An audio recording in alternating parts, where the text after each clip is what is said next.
सिर दर्द, headache, migraine इसके प्रैक्टिकली हमें बहुत अलग अलग प्रकार देखने के लिए मिलते हैं। जैसे कुछ लोगों का सर सिर्फ सामने की तरफ फ्रंटल लोब में दुखता है, जिसका संबंध हम आयुर्वेद के हिसाब से रसधातु और कफ दोष से लगाते हैं। कुछ लोगों का सर ऊपर की तरफ दुखता है, पैराइटल लोब्स में दर्द होता है, जिसका संबंध रक्त दोष और पित्त से होता है। कुछ लोगों का सर दर्द सिर्फ साइड में होता है, शंख प्रदेश में होता है, जिसका संबंध स्पेशली जो वर्कर क्लास के लोग होते हैं ना, उनमें ये ज़्यादा दिखाई देता है। कुछ लोगों का सिर दर्द पीछे की तरफ होता है, जिसे हम मज्जा धातु का सिर दर्द कहते हैं, जिसे हाइपरटेंसिव हेडेक भी कहा जाता है। जो लोग स्पेशली बैंकर्स होते हैं, जिनको डिसीजन लेना पड़ता है, बड़ी पोस्ट पे होते हैं, माइंडसेट जिनका चंचल रहता है, ऐसे लोगों में ये हेडेक ज़्यादा दिखाई देता है। 3.5 हाथ का हमारा जो शरीर है ना, उसमें हर एक अवयव से संबंध होता है।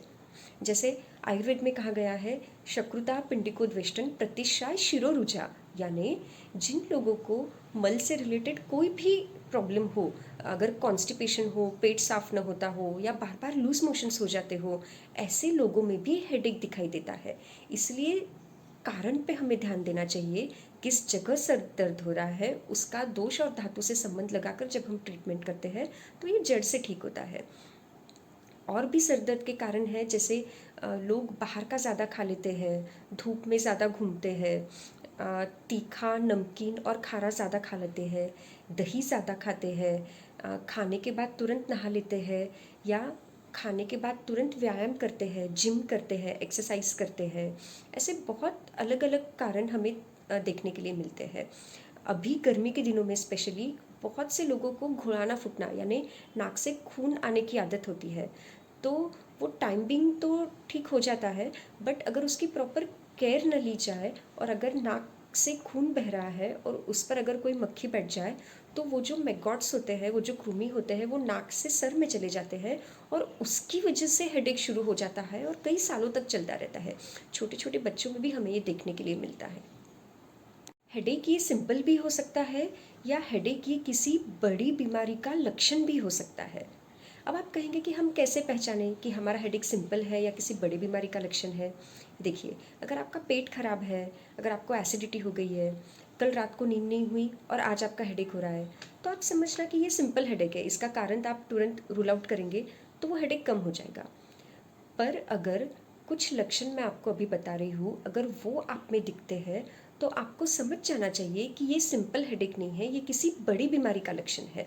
जैसे अगर आपका सर दुख रहा है और आपकी एक ही आँख छोटी हो गई है, आपका सर दुख रहा है, उसके साथ अगर आपको डबल इमेजिंग दिखती है, यानी एक ही ऑब्जेक्ट है पर वो आपको दो दो बार दिखाई दे रहा है। सर दर्द के साथ अगर आपके कान में भी तीव्र वेदना है, तीव्र दुख रहा है, जब सर दर्द देता है तो आसपास क्या चल रहा है आपको कुछ पता नहीं चलता और तुरंत कुछ लोग अनकॉन्शियस भी हो जाते हैं। सर दर्द के साथ अगर लेग में पेन हो रहा है, पैर दुख रहा है और उसके इनवॉलंटरी मूवमेंट्स हो रहे हैं, सर दर्द अगर हो रहा है और उसके साथ आपकी भूख कम हो रही है और आपका वज़न भी कम हो रहा है, सर दर्द अगर हो रहा है आपका और उसके साथ आपको फोटोफोबिया है, यानी कोई भी लाइट अगर आ जाए तो वो सहन नहीं होता, वो तुरंत कुछ लोग कह देते कि नहीं, हमें नहीं चाहिए। सर दर्द के साथ अगर आपको कन्वल्शंस आते हैं, आपको फीट्स आते हैं, या आपको बहुत ही फास्ट मेमोरी लॉस हो रहा है, पावर ऑफ एक्विजिशन आपका कम हो रहा है, तो आप ज़रूर समझ लें कि ये हेडेक नॉर्मल हेडेक नहीं है, इसका ज़रूर किसी बड़े बीमारी के साथ संबंध है जो आपकी डायग्नोस नहीं हुई है। आपको तुरंत आपके डॉक्टर या आपके वैद्य से कंसल्ट कर लेना चाहिए। जो सिंपल हेडेक होते हैं ना, वो मैक्सिमम कुछ सिंपल दवाइयाँ जो होती है, जैसे पथ्यादि काढ़ा है, गोदंती भस्म है, शिरशूलादि वटी है, इससे 90% हेडेक सभी लोगों के कम हो जाते हैं। जो 5% हेडेक होते हैं, वो ब्रेन में अगर कोई गांठ हो, कोई ट्यूमर हो, उसकी वजह से होते हैं, तो उसकी ट्रीटमेंट टोटली अलग होती है।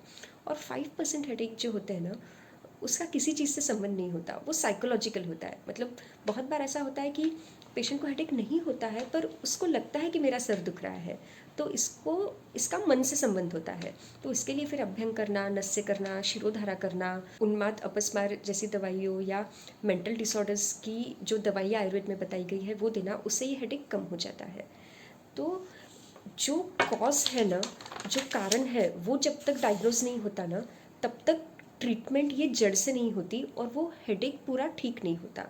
तो इस हिसाब से आप अपने वैद्य के पास जाइए, प्रॉपर आपका डायग्नोसिस कीजिए, ट्रीटमेंट लीजिए और पूरे ठीक हो जाइए। सिर्फ एनाल्जेसिक दवाइयाँ, एंटीसाइकोटिक दवाइयाँ, एंटी इन्फ्लेमेटरी या नर्व पेन मेडिकेशन या मैक्सिमम स्टीरॉयड लोग सालों साल खाते रहते हैं, जिसका बहुत बुरा प्रभाव हमारे लीवर और किडनी पर होता है। तो कृपया ऐसा ना करें। ये जो सिंपल मेडिसिन्स है, इसके साथ अगर आप प्राणायाम कर लेंगे, ओमकार, अनुलोम विलोम, भर्सिका, इससे भी बहुत अच्छा फ़ायदा हेडेक में हमें देखने को मिलता है। सूर्य नमस्कार डेली करना, कुछ आयुर्वेद में टॉनिक दवाइयाँ जिसे हम रसायन कहते हैं, वो लेना, रोज़ सुबह च्यवनप्राश खाना, कुष्मांडवल्य लेना, ऐसी दवाइयाँ सिंपल जो टॉनिक जैसी होती है, उससे भी हेडेक बहुत अच्छी तरीके से ठीक होता है। कुछ instant pain relief treatments Ayurveda में बताई गई है, जिसे हम विद्ध कर्म कहते हैं, मर्म थेरेपी कहते हैं। उसका भी बिना किसी दवा के हेडेक में बहुत अच्छा हमें उपशय मिलता है, बहुत अच्छे रिजल्ट्स मिलते हैं। लीच थेरेपी हम कर सकते हैं, शिरोधारा कर सकते हैं। बहुत सारे हमारे पेशेंट्स इस ट्रीटमेंट से ठीक हो गए हैं और अभी किसी भी एलोपैथी दवा या पेन किलर्स या स्टीरॉयड से वो मुक्त हो चुके हैं, उनको लेने की ज़रूरत नहीं पड़ती है। तो आप भी इस ट्रीटमेंट का ज़रूर फ़ायदा लीजिए। नमस्ते।